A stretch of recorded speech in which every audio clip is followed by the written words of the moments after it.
करने का, देखने का मुझे मौका मिला इस लोकल स्टेज में। उसके बाद फिर मैं बाहर चला गया था पढ़ने के लिए, फिर वहाँ से लौट के आया, फिर मेरी पढ़ाई यहाँ पूरी होने लगी। MBA मैंने किया, यहीं से मैंने पूरा किया MBA, और इस दरमियान में देहरादून, दिल्ली में मेरी पढ़ाई हुई थी।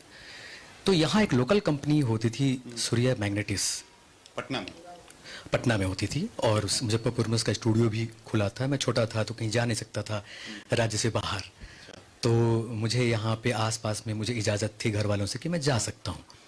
तो मैं लोकल लोगों के साथ में कार्यक्रम करता था यहाँ पे, जो फिल्मी गाने के जो शोज़ होते हैं, और उसमें एक शो हो रहा था जिसमें बिहार के फिल्म डिस्ट्रीब्यूटर्स का कॉन्फ्रेंस था। आप एक बात थोड़ा बता दीजिए। जी जी। ये आप विरासत में मिली या फिर आपने खुद सीखा? नहीं, ये हमारे ख़ानदान में संगीत को लेके कोई प्रोफेशन नहीं बनाया गया था आज तक। अच्छा। संगीत सुनना, अच्छे साहित्य के साथ, संगीत के साथ जीना, ये हमारे परिवार में रहा था। लेकिन इसको व्यावसायिक दृष्टिकोण से, या फिर इसको करियर के रूप में, या फिर इसको यूं कि जीवन का मकसद बना ले, ऐसा नहीं हुआ था अभी तक। तो मैं विरासत तो नहीं बोलूँगा, लेकिन जब मैंने पहचाना कि मैं बाकी काम से ज़्यादा अच्छा मैं गाना कर सकता हूँ, तो क्यों ना इसमें ही अपने आप को साधूँ, कोशिश करूँ और अपने आप को निखारूँ, और इसको मैंने फिर शुरुआत किया। अब उसके बाद मेरे परिवार में और दूसरे लोगों ने फिर गाना शुरू किया है, जो कि रियलिटी शोज़ वगैरह वगैरह इसमें अच्छे मुकाम तक पहुँच चुके हैं। तो मैं कहूँगा कि ये विरासत में मुझे नहीं मिली थी, ये मैंने खुद से पहचाना अपने आप को। मुझे लगा कि मेरे अंदर ये ख़ास बात है, और फिर इनकरेजमेंट मिला परिवार से थोड़ा बहुत, लेकिन ये कहते हुए कि पहले अपनी पढ़ाई पूरी कर लो, उसके बाद आप इसको प्रोफेशनली कर सकते हैं। लेकिन पढ़ाई पूरी करने से पहले ही कई सौ गाने मेरे लोकल म्यूजिक कंपनीज और दिल्ली की कुछ कंपनीज में रिकॉर्ड हो चुके थे। तो मैंने पहचाना कि शायद मेरी वॉइस लोगों को अच्छी लगती है, सेलेबल हूँ, तो क्यों नहीं मैं इसको करियर के रूप में भी देखूँ और अपने आप को और एनरिच करूँ। ये था। ठीक है, सबसे पहले आपसे हम बहुत सारे गीत और संगीत को सुनेंगे, लेकिन शुरुआत अगर भगवान के भजन से हो, भगवान के गीत से हो, जिससे बेहतर शुरुआत और कुछ नहीं होती। नहीं, बिल्कुल हो सकती है। और मैं बहुत ही पॉपुलर, मेरे तो वैसे गाए हुए कृष्ण जी के ऊपर मैं सबसे पहले आप सभी लोगों को बधाई देता हूँ। कृष्णाष्टमी की, जन्माष्टमी की आप सबको बधाई देता हूँ। और मेरे गाए हुए कुछ अलग अलग कंपनीज में कृष्ण जी के ऊपर गाए हुए अलग अलग गाने हैं, लेकिन मेरे पास उसका -1 नहीं है, इसलिए मैं उसको गुनगुना नहीं पा रहा हूँ। लेकिन मैं आपको जो हमारी बॉलीवुड के और इंडियन म्यूजिक इंडस्ट्री के जो अच्छे अच्छे कृष्ण जी के ऊपर गाने बने हैं, उसमें से बहुत पॉपुलर है, और एक गाना मैं उसमें से गाने की कोशिश करता हूँ आपको।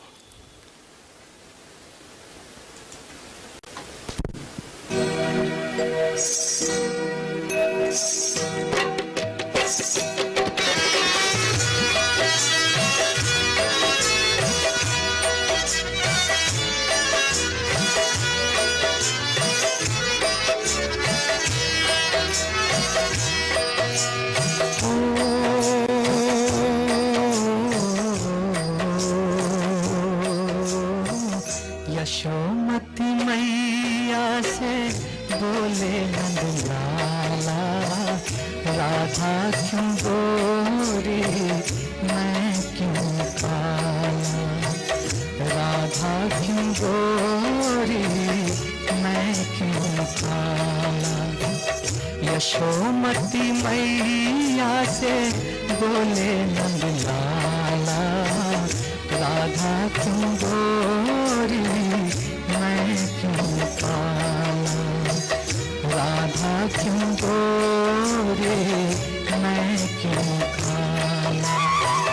बोली मुस्कुराती मैया ललन को बताया, बोली मुस्कुराती मैया ललन को बताया, तारी अंधियारी आधी रात में तू आया, लाडला कन्हैया मेरा हो,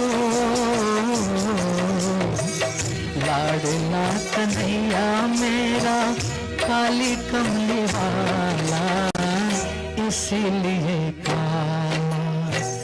यशोमती मैया से बोले नंदलाला, राधा क्यों गोरी मैं क्यों काला, राधा क्यों गोरी मैं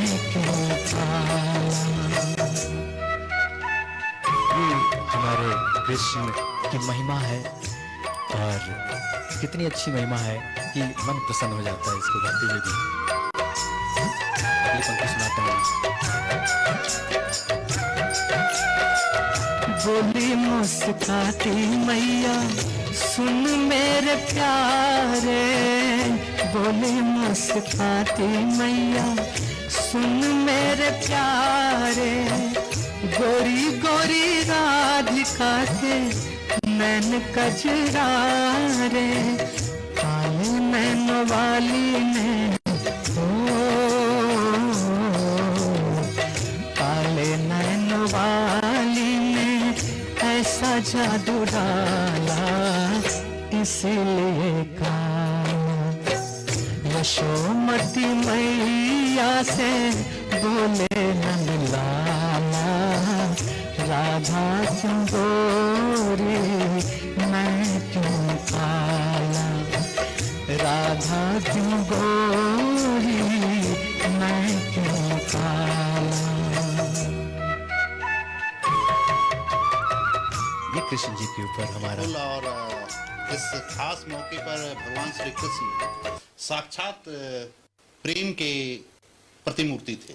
जी जी और आज कोई भी व्यक्ति है श्री कृष्ण से दूर नहीं है। जीवन को अगर सफल बनाना है तो कृष्ण में होना ही पड़ेगा। सर, एक चीज और भी मैं देख रहा हूं, विटामिन एम, थोड़ा सा इसके बारे में भी आप बताएं, ये है क्या? हाँ, ये बहुत इंटरेस्टिंग है। सबसे पहले तो विटामिन एम सुन के लोग चौंकते हैं कि vitamin A B C D के वगैरह तो सुने, विटामिन एम नहीं सुना है।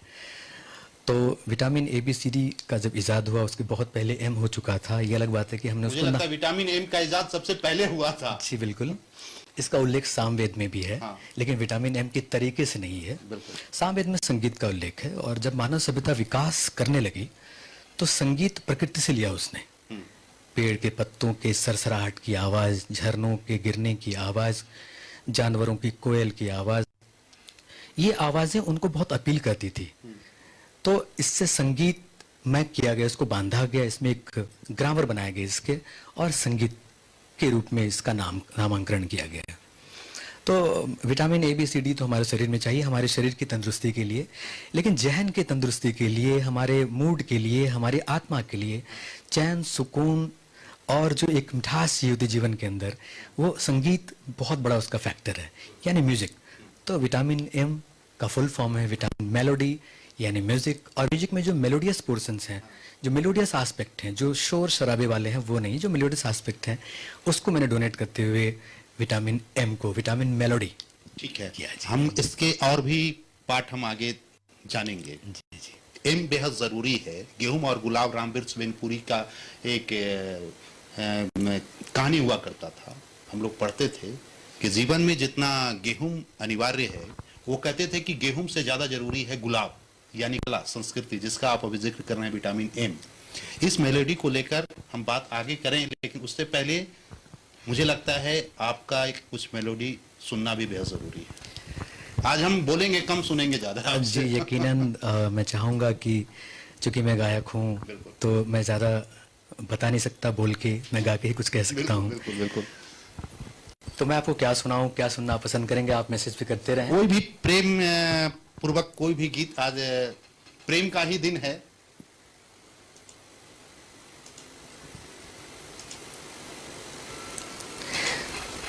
मैं सुनाता हूँ आपको एक गाना जो लता मंगेशकर जी का गाया हुआ है, रविंद्र जैन जी का संगीत है। और मैं जितने भी हमारी महिलाएं हैं उनकी तरफ से मैं डेडिकेट करता हूँ कृष्ण जी के लिए ही। और गाने के बोल हैं, दिल में तुझे बिठा के कर लूँ मैं बंद आंखें। क्या बात है। बहुत उम्दा गाना। एक चीज और दर्शकों को बता दें, मैं अभी कुछ दिन पहले इनके पास आया था। आपकी एक बहुत बड़ी खासियत मैंने उस दिन देखी कि एक ही गीत के जो बोल हैं उसको आप अलग अलग तरीके से भी गाते हैं। जी, जैसे अनप्लग्ड है, रेट्रो स्टाइलिंग है, हाँ। उसमें धुन वही होती है, शब्द वही होते हैं, हाँ। म्यूजिक ट्रीटमेंट बदलता है तो गायकी के अंदाज बदल जाते हैं। वो मैं आपको बताऊंगा। हाँ, इस- वो भी जानना और सुनना बेहद जरूरी है।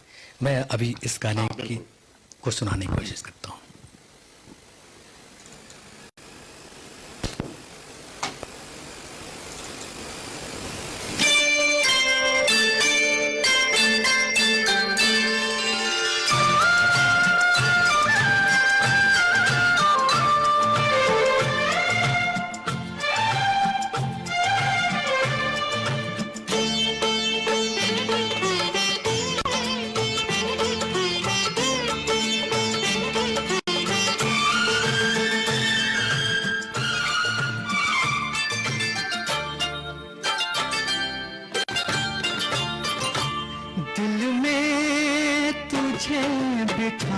के कर लूंगी मैं बंद आंखें, पूजा करूंगी तेरे होके रहूंगी तेरे दिल में तुझे बिठा के कर लूंगी मैं बंद आंखें, पूजा करूंगी तेरे होके रहूंगी तेरे।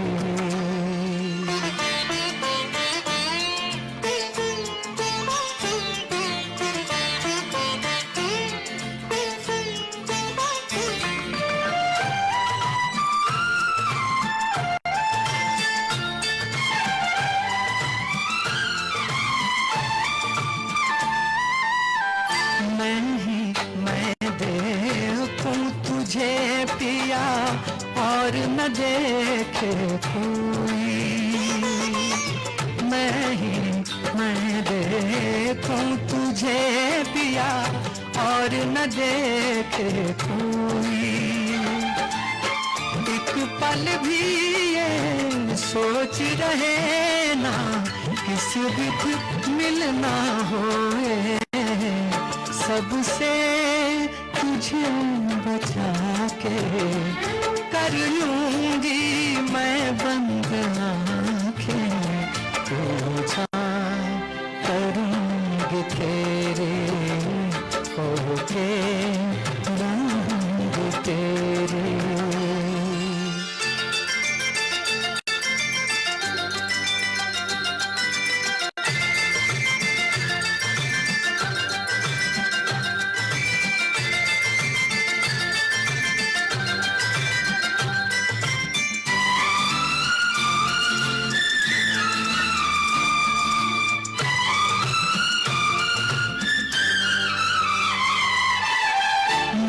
कोई बंधन जगत का कोई पहराना दीवार,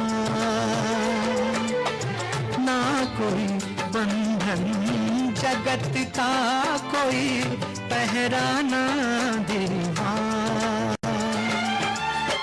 कोई न जाने दो दीवाने जी भर कर ले प्यार, मैं तेरे आके कर लूंगी मैं बंद आंखें, पूजा करूंगी तेरे होके रहूंगी तेरे। तो ऐसे गाढ़े संगीत, ऐसे गाढ़े धुन, ऐसे अच्छे गाने हमारी विरासत में पड़े हुए हैं जो हमारे लेजेंडरी पीपल लोगों ने छोड़ रखे हैं, और यही मेरे रिवाइवल ऑफ मेलोडी मेरा थॉट है, जो इसके तहत मुझे लोगों को जोड़ना है, लोगों को बताना है, लोगों में जिंदा करना है और उनको ज़हनी सुकून देना है। अभी विटामिन एम की हम चर्चा कर रहे हैं, इसमें के जरिए आप और क्या क्या करते हैं? ये तो आपने बताया कि एक म्यूज़िक है, लोगों को जिंदा करना है, लोगों को जगाना है, बताना है कि रियल में गीत और संगीत है क्या, इसके जरिए करते क्या क्या हैं? विटामिन एम मेरा एक एंटरप्रेन्योर है जिसकी एक्टिविटीज़ मैंने 3 तरीके से मैंने डिवाइड कर रखी है। सबसे सिंपल आसान तरीका है वो है लोगों को जोड़ के कंसर्ट करना, जो कंसर्ट फॉर्म यहाँ है नहीं अभी ज़्यादा, बिहार में बहुत कम, ना के हाँ तकरीबन ना के बराबर हैं, जो थीम बेस्ड जो हमारे शोज़ होते हैं, जो फिल्म सॉन्ग्स के शोज़ होते हैं अच्छे ऑडिटोरियम में with concept, with all plannings, lightings, choreography and all that, जो आप फिल्म फेयर अवार्ड्स वगैरह में देखते होंगे, उसका ही छोटा बड़ा जो स्वरूप होता है वो कंसर्ट्स, यानी ऑल प्लान्ड के साथ एक थीम के साथ करते हैं, दैट इज़ कॉल्ड कॉन्सर्ट। तो कंसर्ट्स मेरा पहला है जिसमें मैं मेरे टीम में लोग होंगे जी, उस तरीके के लोग होंगे जो इन चीज़ों को रिप्रेजेंट कर सकते हैं और दर्शक के साथ जोड़ के हम सीधा शो करेंगे कंसर्ट्स के फॉर्म में। और जब मैं मुंबई में जब गया था उसके बाद, चूँकि मेरी एंट्री थोड़ी आसान हो गई थी क्योंकि मैंने पहले काम किया हुआ था, इसलिए वहाँ जाते ही मुझे टी सीरीज़ में मुझे फिल्म मिल गई। अगर आप कहें तो मैं जिक्र करूँ उस फिल्म का, जब मैं गया था उसके थोड़े दिनों के बाद ही एक भोजपुरी फिल्म बनी थी, क्योंकि मैं भोजपुरी क्षेत्र से हूँ, उन दिनों अच्छी फिल्में बनती थी। तो मोहन जी प्रसाद जी एक फिल्म बना रहे थे सैया हमार, और उसमें रवि किशन जी शायद थे, मुझे याद नहीं आ रहा, काफ़ी पहले की बात है। तो उसमें मेरा सॉन्ग कविता कृष्णमूर्ति जी के साथ जो क्लाइमेक्स सॉन्ग है वहाँ से मेरी एंट्री हुई थी।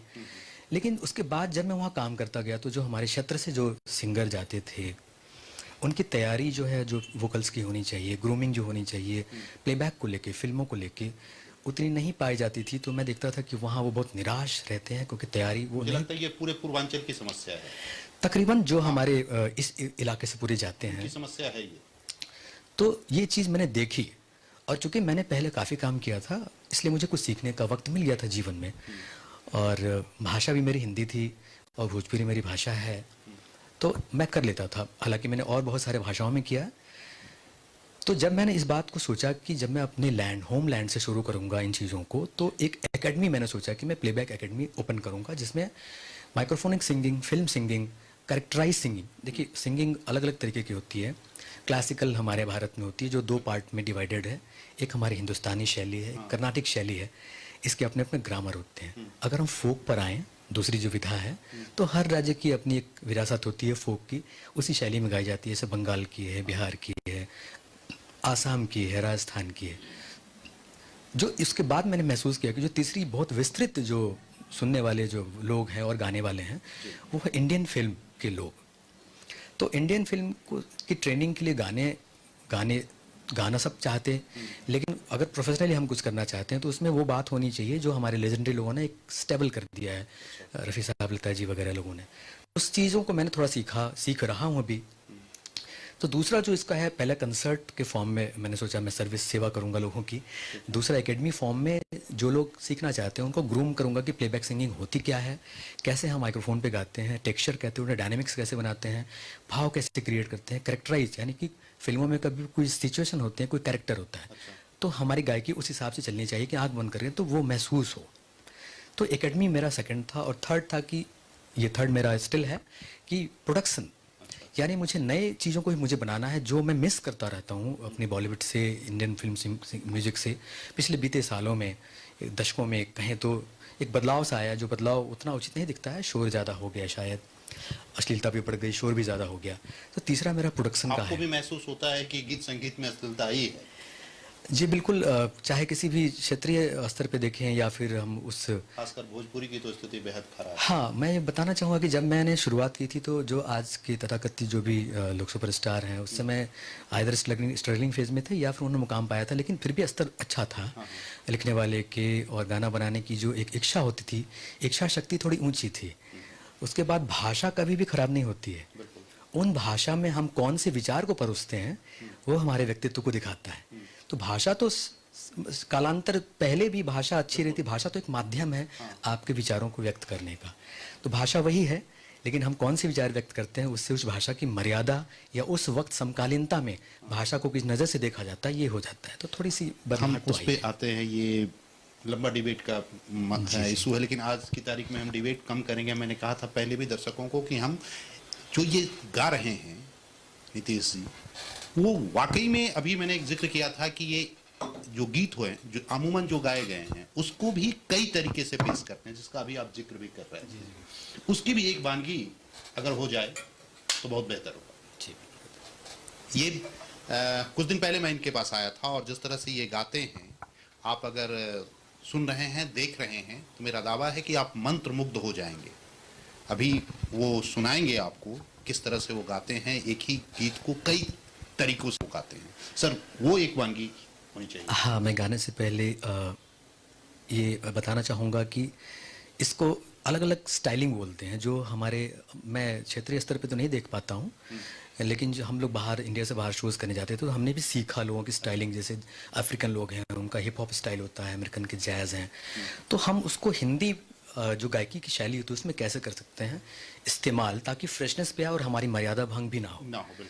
तो 2-3 तरीके जो मैं आपको सुनाऊंगा अभी, जिसमें कि आपने उसके ओरिजिनल वर्जन सुने होंगे, लेकिन उसके डिफरेंट वर्जन, जैसे एक अनप्लग्ड कहलाता है, उसके बाद एक रेट्रो में सुनाऊंगा, एक अनविंड वर्जन सुनाऊंगा, अलग अलग छोटे छोटे टुकड़े सुनाऊंगा। तो मैं एक अनप्लग्ड सुनाता हूँ। और मेरे पास जो सामने गाना है, एक लता जी का ही गाया हुआ है, लग जा गले कि हंसी रात हो ना हो। आप सबों ने इसको सुना होगा ओरिजिनल वर्जन। और इसको अनप्लग्ड यानी कि किसी एक इंस्ट्रूमेंट पे इसमें वोकल्स ऊपर होते हैं, एक्सप्रेशंस ज़्यादा मायने रखते हैं इसमें। मैं सुनाता हूँ, आपको कैसा लगा आप ज़रूर बताएंगे।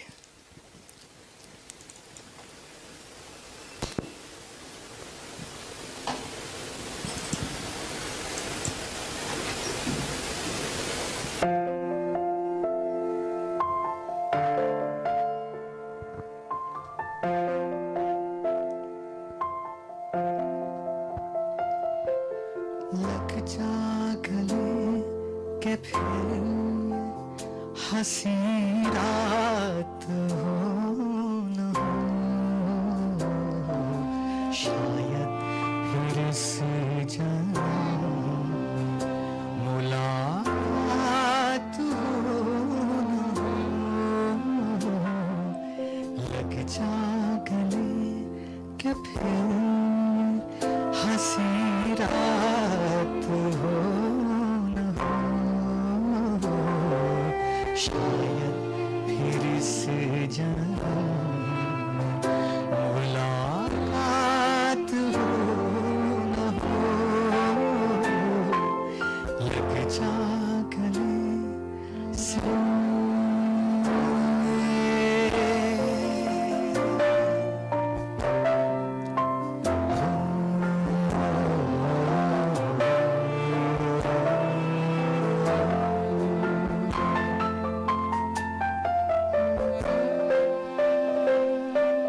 हमको मिली है आज ये घड़ियां नसीब से,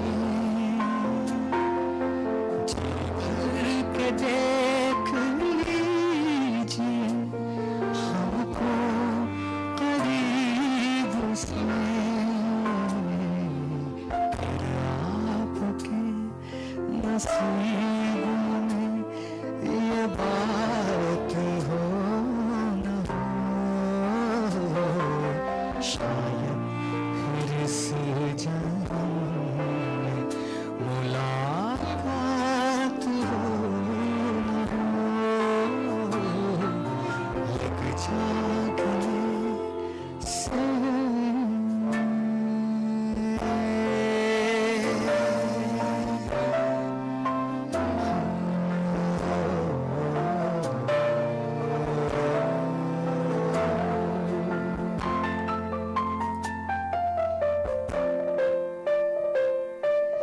पास आइए कि हम नहीं आएंगे बार बार, बाहें गले में डाल के हम बोल जार जार, आँखों से फिर ये प्यार की बरसात हो न हो, शायद फिर से जन्म मुलाकात हो न हो। लग जा गले के फिर हंसी रात हो न हो, शायद फिर से जन्म मुलाकात हो न हो। लग जा गले से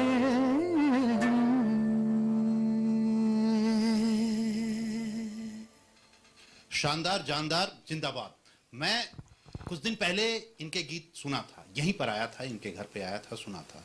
मुझे लग रहा था कि ये आवाज आपको सुननी चाहिए, लोगों को जानना चाहिए, जो नए लोग हैं या जो पुराने लोग हैं, जो अब तक सुनते रहे हैं, जो गीत और संगीत की गहराई को समझते हैं।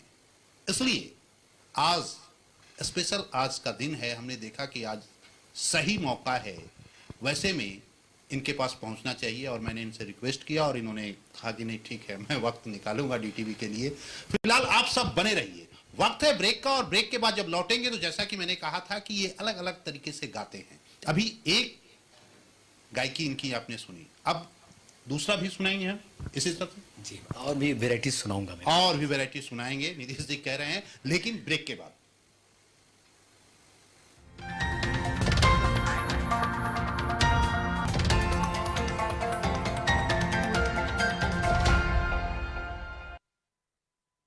कृष्ण जन्माष्टमी के शुभ अवसर पर जदयू दलित प्रकोष्ठ छातापुर सुपौल के जिला उपाध्यक्ष सह अपना पेट्रोल पंप संचालक सुरेंद्र पासवान उर्फ छोटू की तरफ से सभी प्रखंड वासियों, जिला वासियों और प्रदेश वासियों को हार्दिक शुभकामनाएं। जन्माष्टमी के शुभ अवसर पर Royal Enfield sales and service की ओर से सभी को जन्माष्टमी की हार्दिक शुभकामनाएं। रॉयल एनफील्ड गाड़ी से जुड़ी किसी तरह की सुविधा के लिए संपर्क करें। हमारा पता है NH-33 near toll plaza, Bundu, Ranchi. मैं भोजपुर जनता को और पूरे भी भारतवासियों को हार्दिक शुभकामना देता हूँ जन्माष्टमी पर्व के शुभ अवसर पे और गणेश चतुर्थी। कृष्ण जन्माष्टमी के शुभ अवसर पर ग्राम पंचायत राज खोताहवा प्रखंड मधुबनी की मुखिया विद्यापति देवी पति लाल बाबू कुशवाहा की तरफ से सभी पंचायत वासियों, प्रखंड वासियों के साथ समस्त जिले वासियों को हार्दिक शुभकामनाएं। कृष्ण जन्माष्टमी के शुभ अवसर पर राजेश्वरी पूर्वी पंचायत क्षेत्र संख्या 32 छातापुर सुपौल की पंचायत समिति सदस्य आशिया देवी पुत्र अजय सरदार की ओर से सभी पंचायत वासियों, प्रखंड वासियों और जिले वासियों को हार्दिक शुभकामनाएं।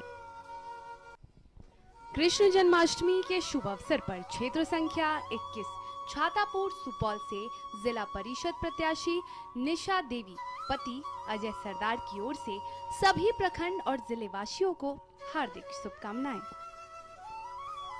सुशीला देवी पति विजेंद्र कुमार मंडल भावी मुखिया प्रत्याशी ग्राम पंचायत छातापुर की ओर से छातापुर पंचायत वासी सहित समस्त देशवासियों को जन्माष्टमी की हार्दिक शुभकामनाएं एवं बधाई। कृष्ण जन्माष्टमी के शुभ अवसर पर मुजफ्फरपुर जिले के गाय घाट मैठी फीडर में नियुक्त जूनियर इंजीनियर अविनाश रंजन की तरफ से सभी जिले वासियों को हार्दिक शुभकामनाएं। राधे कृष्ण बिहारी, नगर अध्यक्ष जन अधिकारी युवा परिषद दरभंगा, आप सभी देशवासियों को और सभी नगरवासियों के साथ साथ वार्ड 42 की जनताओं को कृष्णाष्टमी के और चर्चन और गणेश चतुर्थी की ढेर सारी बधाई हो, शुभकामनाएं हो। और अभी कोरोना काल का समय है, आप सभी कोरोना काल को देखते हुए कोरोना प्रोटोकॉल का पालन करें और आपसी भाईचारा बना के रखें। एलीट इंस्टीट्यूट, अगर आपके अंदर चाह है तो एलीट आपकी राह है। IIT हो या मेडिकल, आप चाहते हैं अपने आप को उत्कृष्ट दिखाना, आप चाहते हैं खुद को IITian के रूप में दिखना या मेडिकल के क्षेत्र में आगे बढ़ना, तो एलीट आपके लिए बहुत बड़ी ताकत के साथ आपके सामने है। आइए, खुलिए, बढ़िए, पहुंचिए। Elite institute.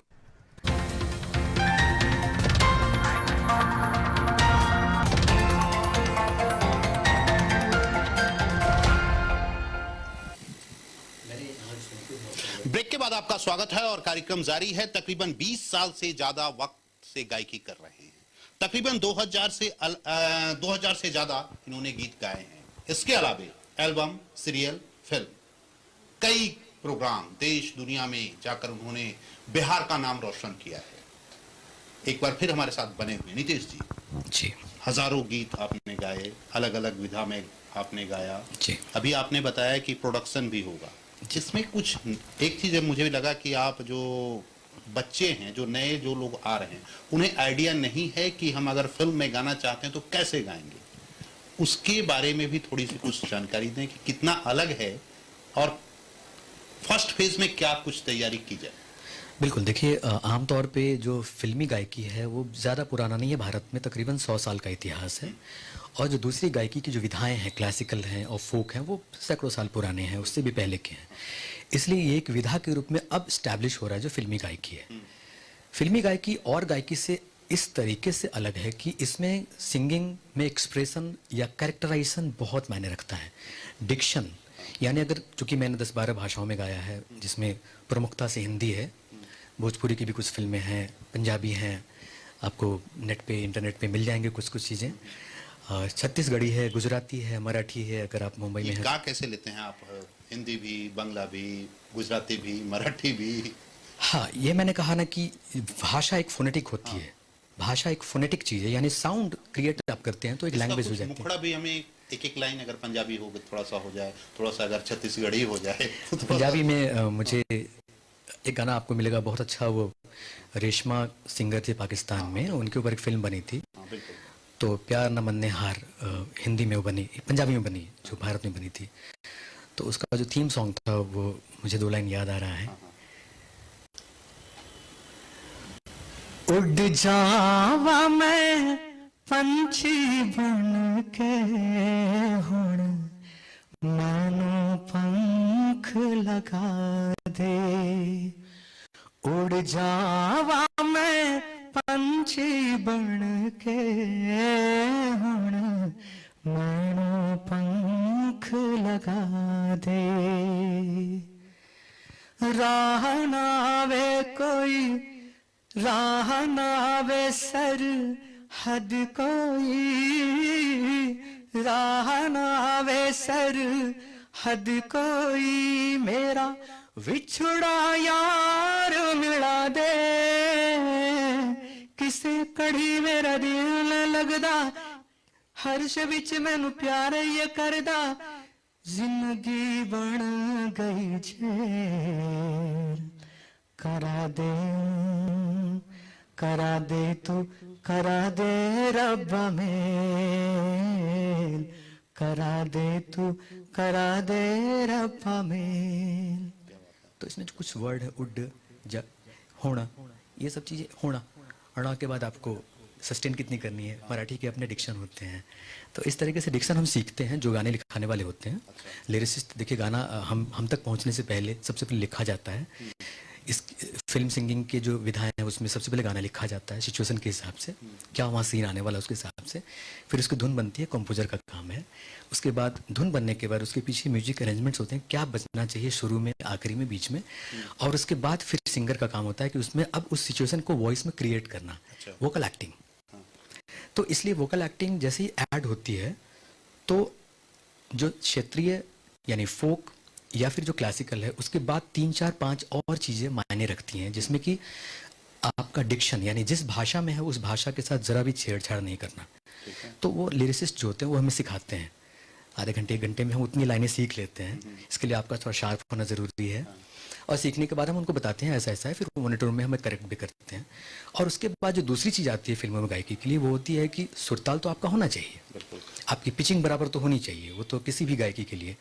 लेकिन उसके बाद आपको सिचुएशन बताया जाता है गाने से पहले कि ये आउट में है, इन में है, इंटीमेट जोन में है, पूल के पास है, पहाड़ों के ऊपर है।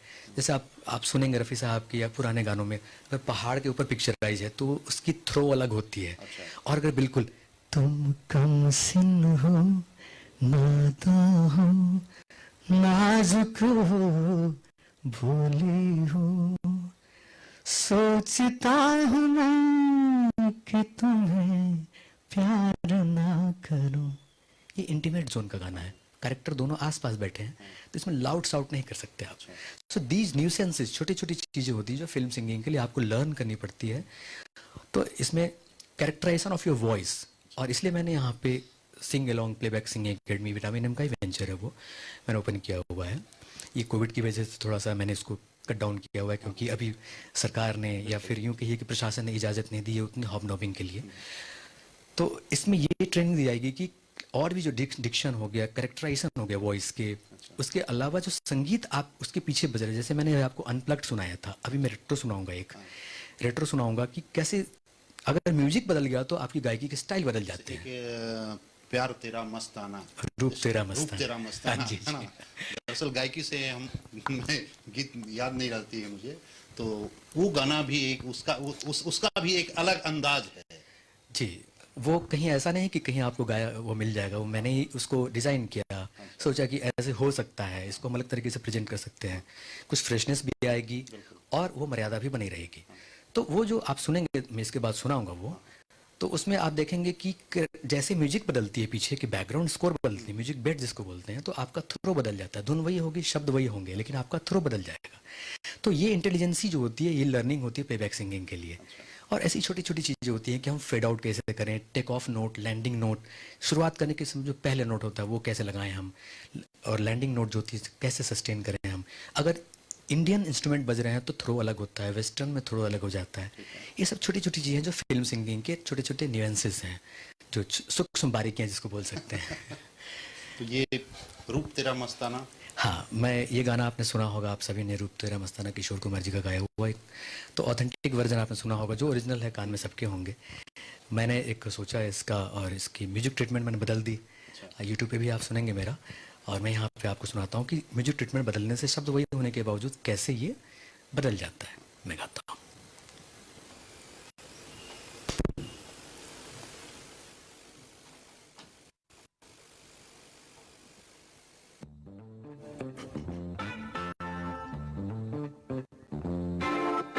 रूप तेरा मस्ताना, प्यार मेरा दीवाना, रूप तेरा मस्ताना, प्यार मेरा दीवाना, भूल कोई हमसे ना हो जाए। रूप तेरा मस्ताना, प्यार मेरा दीवाना, भूल कोई हमसे ना हो जाए।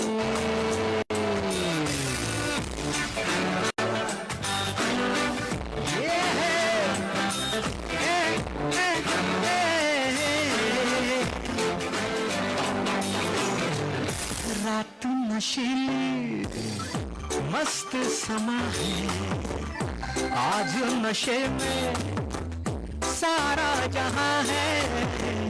रात नशीली मस्त समा है, आज नशे में सारा जहां है। हाँ, ये शराबी मौसम बहता है। रूप तेरा मस्ताना, प्यार मेरा दीवाना, भूल कोई हमसे ना हो जाए।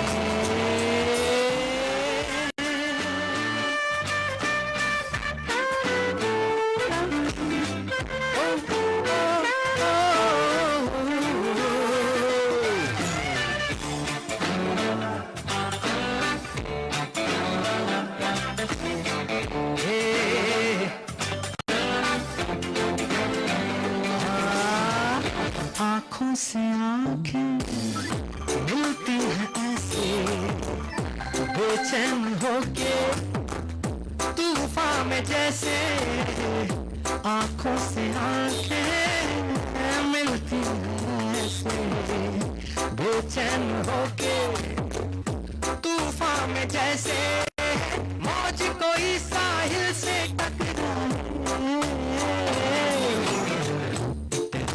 मस्ताना, प्यार मेरा दीवाना, रूप तेरा मस्ताना, प्यार मेरा दीवाना, भूल कोई हमसे ना हो जाए।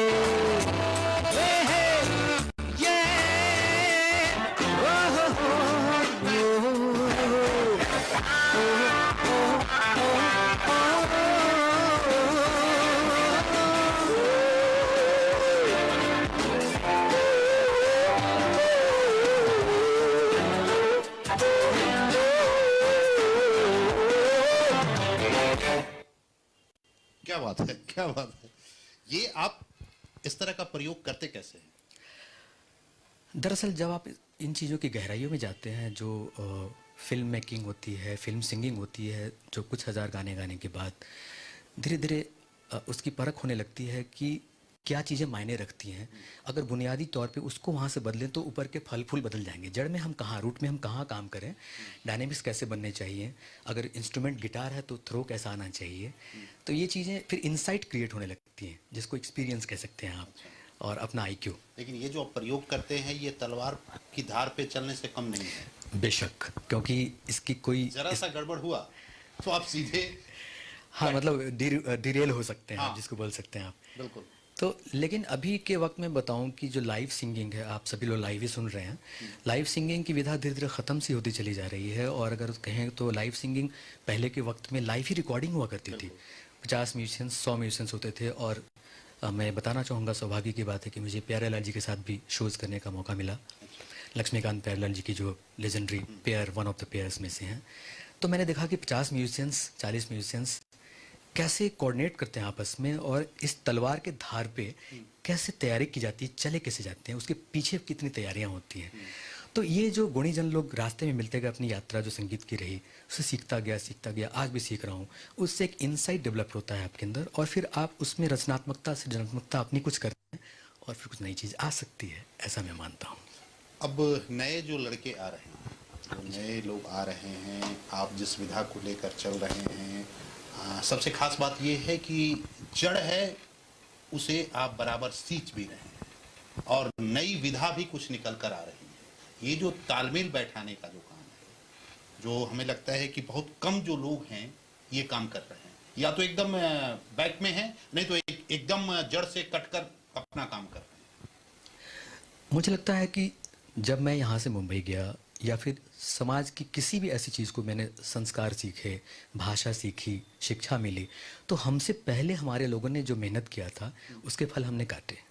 यानी जाने से पहले उन्होंने हमारे लिए कुछ रास्ता बनाया, चाहे शिक्षा का क्षेत्र हो, साहित्य का हो, धर्म का हो, किसी भी चीज़ का हो, एक धीरे धीरे वो रास्ते बनाते हैं, तो समाज की जो अगली पीढ़ी होती है, जो आने वाली होती है, उन रास्तों पर चलती है। तो हमारा फ़र्ज़ बनता है कि जो कुछ भी हम समाज से लेके आगे बढ़े, और सीखने के दरमियान जो हमें इन्हांसमेंट हुआ, जो हमारे अंदर कुछ बढ़ोतरी आई, हमें वापस उस समाज को देना चाहिए, ताकि हम अपना कर्ज उतार सकें। इस कर्ज उतारने की तो बात होगी, हम सबको चाहिए जीवन में, चाहे वो गीत की दुनिया हो या फिर न्यूज़ की दुनिया हो, बेहतर यही है कि शिक्षा या गीत संगीत की जो रफ्तार है वो रुकनी नहीं चाहिए, आगे ट्रांसफ़र करते जाना है, ये बहुत बेहतर चीज़ है। लेकिन ट्रांसफ़र तो होता रहेगा, वो तभी होता रहेगा जब नीतीश रमन जी कुछ न कुछ आगे हम लोग को भी ट्रांसफ़र करते रहें। अगली जो आपकी गायकी होगी वो किस विधा की होगी, किस स्टाइल में होगी?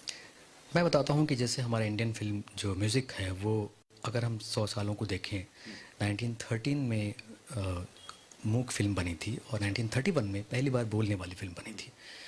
तो उसके बाद तकरीबन 100 साल 13 को देखें, 2013 हो गई। इसमें अगर हम युगों को देखें तो 3 युग तकरीबन आए, जब बिल्कुल कुछ नहीं था हमारा भारतीय फिल्म संगीत से लेके मुकाम तक पहुंचाया। राइटर्स में देखें तो साहिर लुधियानवी हो गए, ऐसे लोग हो गए, मजरूर सुल्तानपुरी हो गए। संगीतकारों में देखें तो नौशाद जी हो गए, मदन मोहन साहब हो गए, ख़याम जी हो गए।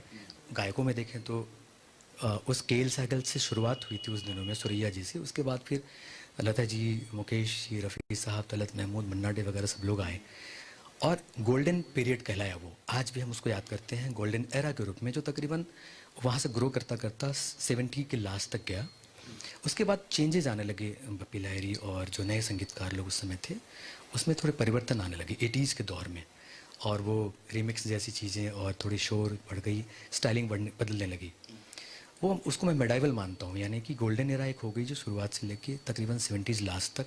उसके बाद 20 साल तक मेडाइवल, जिसमें कि 80 के दशक से शुरुआती हुई, फिर क़यामत से क़यामत तक आई, आशिकी वगैरह आई, और वो तकरीबन 1999-2000 तक चली। उसके बाद फिर रहमान जी की एंट्री हुई। मुझे लगता है क़यामत से क़यामत और आशिकी के बाद एक सीन ही बदलता चला गया। हाँ, वहाँ से हमारे इंडस्ट्री, जो हिंदी फिल्म इंडस्ट्री है, उसकी साउंडिंग थोड़ी बदलने लगी, और मेलोडी भी था उसके अंदर, थोड़ी रिदम भी प्लस हुए, और एक साउंडिंग बदली जो तकरीबन 10-12 साल तक जतिन ललित थे, नदीम श्रवण वगैरह थे, इन लोगों ने जो आनंद मिलिंद थे, इन लोगों ने जो कुछ बनाया वो एक जैसे थे। तो वहाँ से युग मैं देखता हूँ कि 10-12-20 साल के आसपास, 2 दशक तक एक था जिसको मैं मेडाइवल बोलता हूँ, मध्य अवधि। और फिर रहमान जी की एंट्री, रोज़ा है, दिल से है, ये सब चीज़ें आई, तो फिर साउंडिंग बदलने लगी, जो म्यूजिक की ट्रीटमेंट, कॉम्पोजिशन के स्टाइल थोड़े टेक्निकल हो गए, और वहाँ से बदला जो जिसको 2 दशक को पकड़े तो वो कॉन्टेम्प्रोरी यानी समकालीन हो गए। अच्छा। तो मैं आपको मध्यावधि का 1-2 आपको मैं सुनाता हूँ कि कैसे अभी जो सुनाया था, शुरुआत में सुनाया था मैंने, उसमें एक मेलोडी थी, और बीच में तो हमने जो सुनाया वो थोड़े एक्सपेरिमेंटल थे, जो पुरानी चीज़ों को हम, या पहले जो गाई हैं उसको हम कैसे अलग अलग तरीके से गा सकते हैं। अब मैं आपको मेडाइवल का एक सुनाता हूँ कि कैसे उन दिनों साउंड फिर चेंज हो गया। हम चाहेंगे, अभी मेरे पास तकरीबन 8-10 मिनट हैं जी, तो 2-3 अलग अलग विधा की हम आपसे सुनना चाहेंगे। मैं आशिकी का सुनाता हूँ, जो जिसने पूरी की पूरी फिल्म मेकिंग और गायकी की पूरे पैमाने को बदल दिया था उन दिनों। और फिर दूसरी आशिकी आई थी आशिकी 2, इससे में भी उन्होंने रिकॉर्ड ब्रेक किया था। मैं पहले वाला आशिकी की बात करता हूँ।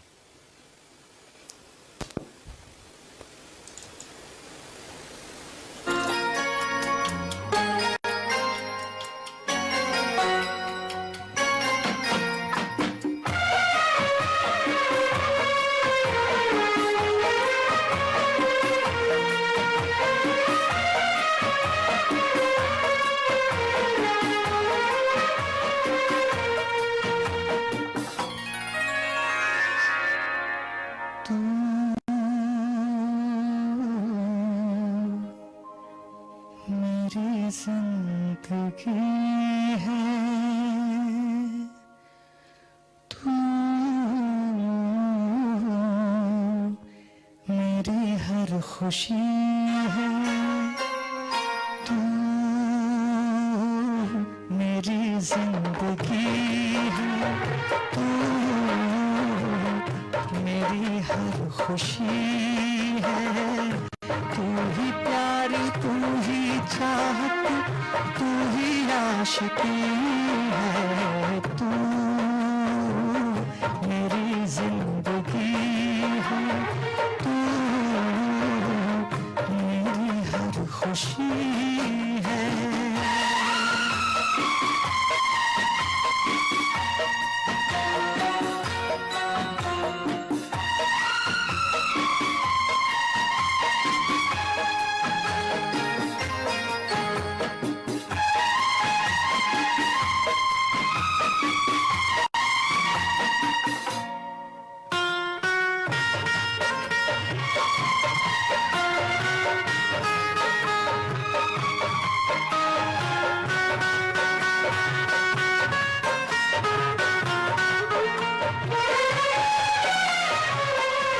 हर जख्म दिल का तुझे दिल से दुआ दे, हर जख्म दिल का तुझे दिल से दुआ दे, खुशियाँ तुझे गम सारे मुझको खुदा दे, तुझको भुला ना पाया मेरी बेबसी है तू, मेरी जिंदगी है तू, मेरी हर खुशी है।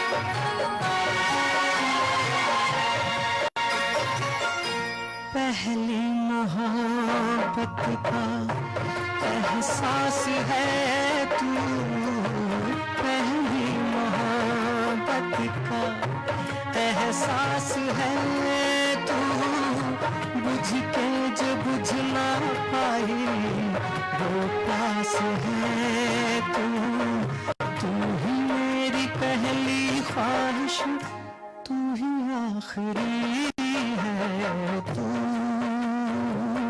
मेरी जिंदगी है तू, मेरी हर खुशी है।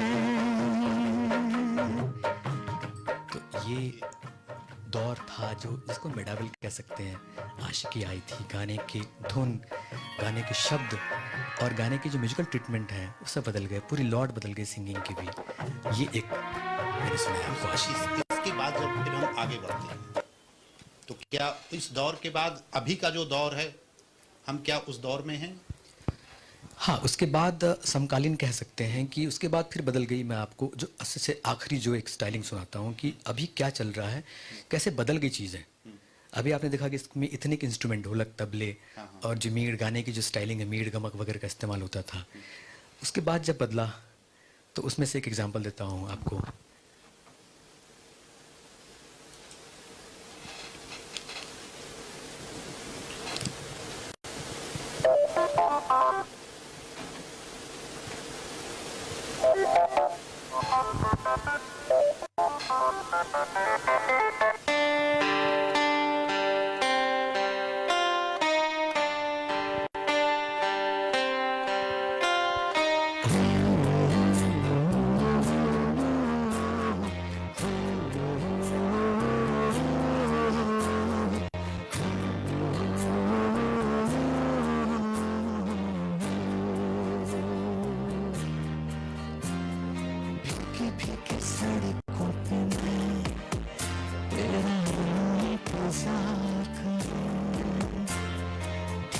तेरे दिल की ज़मीं को तेरे ही नाम करूं, खुद को मैं यूं खो दूं कि फिर ना कभी पाऊं, हर जिंदगी को अब तेरे हवाले करूं। सनम रे सनम रे तू मेरा सनम हुआ रे, सनम रे सनम रे तू मेरा सनम हुआ रे, करम रे तेरा मुझ पे करम हुआ रे, सनम रे सनम रे तू मेरा सनम हुआ रे।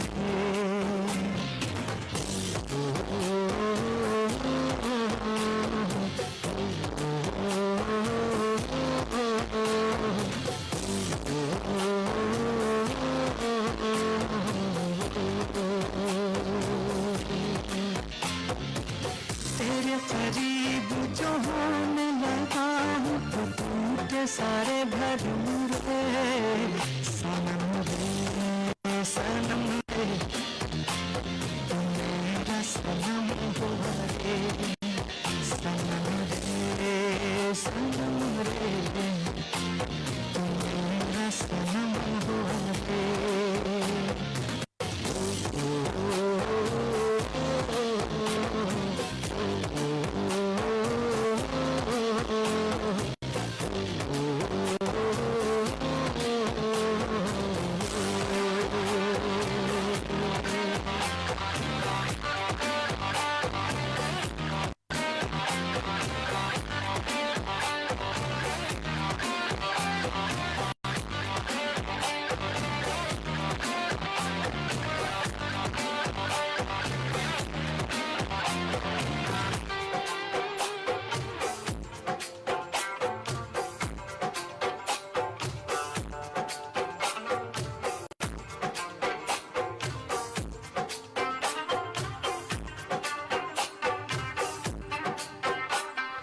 बादलों की तरह ही तो तुमने मुझ पे साया किया है, बारिशों की तरह ही तो तुमने खुशियों से भिगाया है, आंधियों की तरह ही तो तुमने होश को उड़ाया है, मेरा मुकद्दर सवारा है यूं, नया सवेरा जो आया है तुम तेरे संग ही बिताने हैं मुझको मेरे सारे जन्म रे, सनम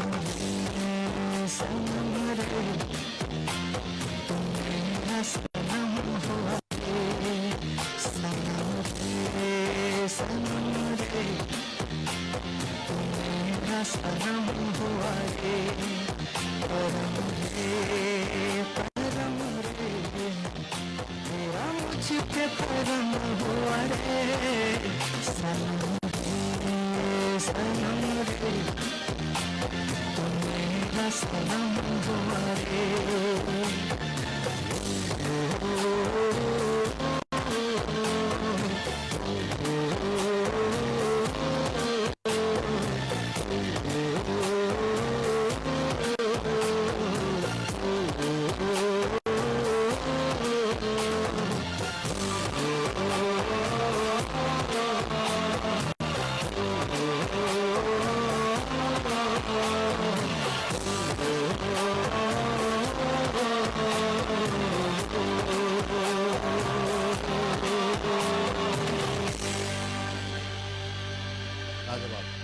लाजवाब। अब एक आखिरी सवाल नितेश रमन जी को, आपने परंपरागत गीत भी सुनाए, अभी के गीत भी सुना रहे हैं, सुन रहे हैं, गा रहे हैं, कुछ नया कर रहे हैं, लोगों को सिखा भी रहे हैं। कितना ये बदलाव, अमूमन तो प्रकृति बदलती रहती है, नेचर का ये है कि बदलाव होते रहना चाहिए। आपको कितना बेहतर कौन सी काल ज़्यादा बेहतर लगा? देखिए, संगीत को हम अगर ध्यान से समझें तो ये एक आध्यात्मिक विधा है, यानी ये अंदर अंदर तैयार होती है और बाहर एग्जिबिट होती है। यानी जब तक इंसान रहेगा तब तक इसको वो इन्हांसमेंट यानी बढ़ने का उसको एहसास होगा। इसलिए देखिए, हमारे यहाँ बच्चे के जन्म से लेके मृत्यु तक में संगीत का समावेश रहता है। संगीत के तरीके बदल सकते हैं। तो संगीत जितना आत्मीय होगा उतना अच्छा लगेगा। दौर बाहरी तौर पे बदलते हैं, लेकिन संगीत वही अच्छा लगता है जो रूह से जुड़ी हुई चीज़ हो। तो मुझे भी रूहानी चीज़ें अच्छी लगती हैं, चाहे वो किसी भी काल की हो। बस आप वक्त एकदम कम है, एकदम 2-4 लाइन में एक रूहानी गीत हो जाए।